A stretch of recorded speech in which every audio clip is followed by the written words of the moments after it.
Chapter 17. While we try to teach our children all about life, our children teach us what life is all about. By Angela Schwint. My two sons, my strong arms. Let me first apologize to my children, Rishikesh and Rohit, in words borrowed from Tina Turner, the queen of rock and roll. I regret not spending more time with my kids when they were growing up. I have the same sorrow. I was so immersed in expanding my business that I could hardly spare leisure moments with my family. That is why I sometimes feel grateful to that prolonged ailment which controlled my ambition and transformed me into a social, sensible, and compassionate person. My contribution to the upbringing of my children for the first 10 years was insignificant. I realized its importance very late. There is a Sanskrit verse which says that parents should pamper the child for the first 5 years, instill discipline in them for the next 10 years, but after that, always treat them like a friend. I am a little late and following the last part of it. Now my children have become my friends in their youth. They have become my strong arms and are supporting me in the business. I have a few memories of their childhood. Once Vandana requested me to spend at least a day during the week with the family. I took the opportunity to tease her. I told her, "Look, your responsibility is easy. You have to look after the kitchen and 2 kids only. But I have to handle the operations of a chain of superstores and factories."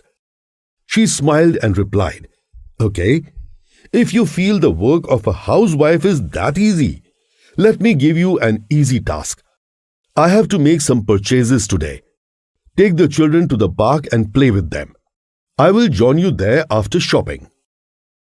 We went to a park. I left the children to play and sat there on a bench watching the surroundings. Sometime later, I received a business call on my mobile and I was so involved in the conversation that I completely forgot to keep an eye on the children. When I finished the call, I found them both out of my sight. I searched the play area again and again and at last found Rohit playing alone in a corner. I asked him about Rishikesh, but he couldn't answer. He didn't know where his brother was. We both began looking for Rishikesh, calling for him loudly and asking other children playing nearby. Even worse, Rohit began to cry and started demanding for his mother.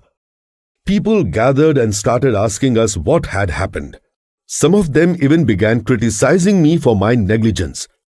At last, I decided to look for Rishikesh outside the park. Just then, Vandana arrived and panic gripped her when she understood the situation.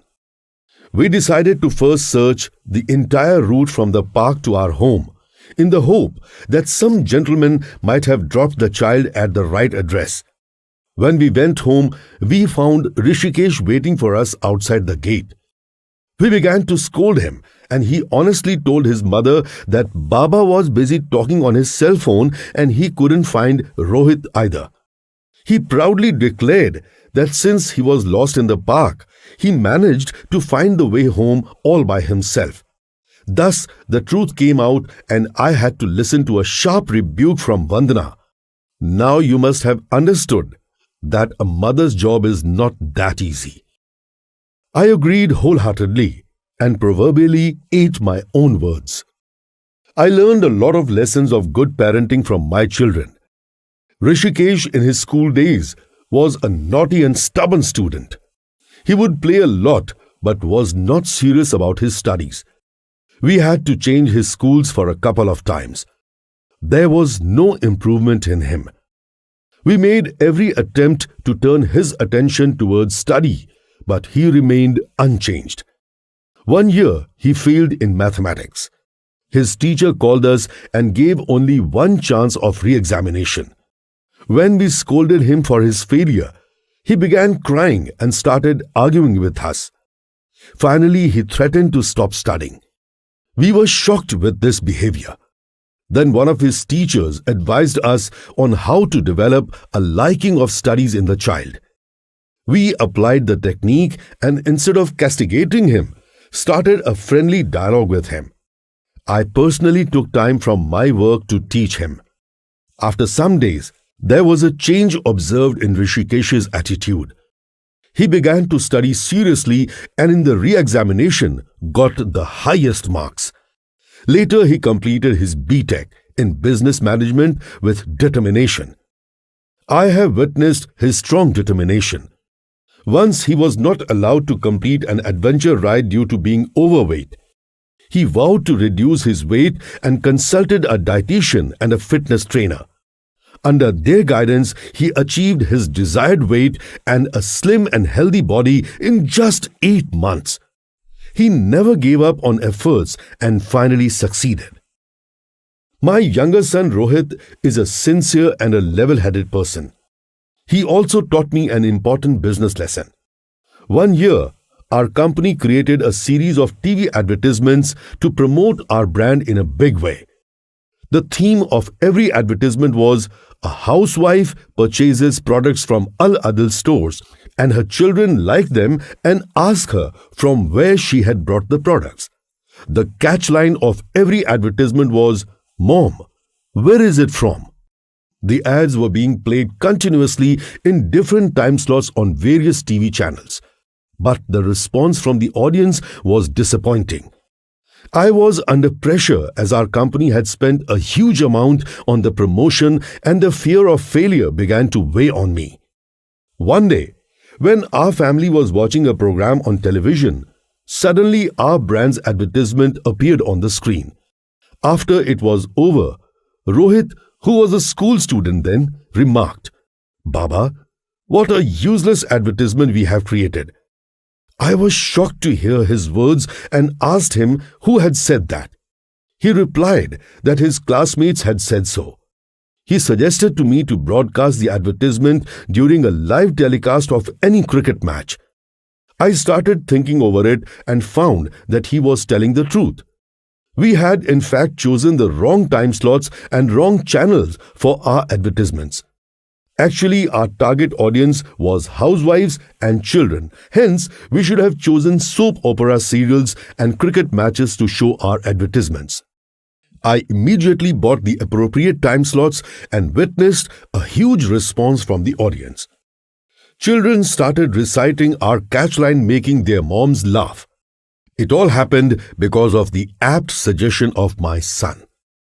I took inspiration from the incidents and understood the importance of creative advertisements. I then changed my business strategy and started implementing innovative ideas. I took advantage of event publicity for promoting our brand further. I organized Al-Adil Group's employee meeting in a French Riviera. The event got a lot of publicity in the media and was registered in Guinness World Records. Motivated by it, I thought of creating another record with a different event. My father had expressed a wish to celebrate his grandchildren's thread ceremony in a flight. So I booked an entire Jet 747 flight for the event. Unfortunately, my father expired a fortnight before the ceremony. Everyone advised me to postpone the event, but I remained firm on continuing with it as it was the last wish of my father which I wanted to fulfill. The aircraft took off from Mumbai airport and reached a height of 40,000 feet from the ground. For security reasons, some rituals had already been performed on the ground. In the presence of 150 invitees, young Rohit ceremonially wore the thread. All guests were fed at a royal banquet in Palm Beach Resort in Mumbai. This unique event again got excellent publicity from the media and it was registered in both Limca Book of Records and Guinness World Records. Both Rishikesh and Rohit, after completing their business management education, have joined our company and are ably handling their responsibilities as per my expectations. Rishikesh has remarkably developed our company's website and an online portal, thereby enhancing ease of shopping for the customers. The nature of both brothers is different from each other. Rishikesh likes to take up new tasks and enthusiastically attempts to finish them in a certain time limit, whereas Rohit is a cool, studious, and systematic person. He seems in no hurry and is more realistic than his brother. Rishikesh likes to set short-term goals and Rohit sets long-term goals. I jokingly say that if Rishikesh and Rohit were offered an amount of 1,000 dirham each, Rishi would spend it fast, but Rohit would save it for a long time. Despite being of different attitudes and attributes, both work in unison and support the company as two pillars. They are humble, honest, and obedient. They are now my strong arms.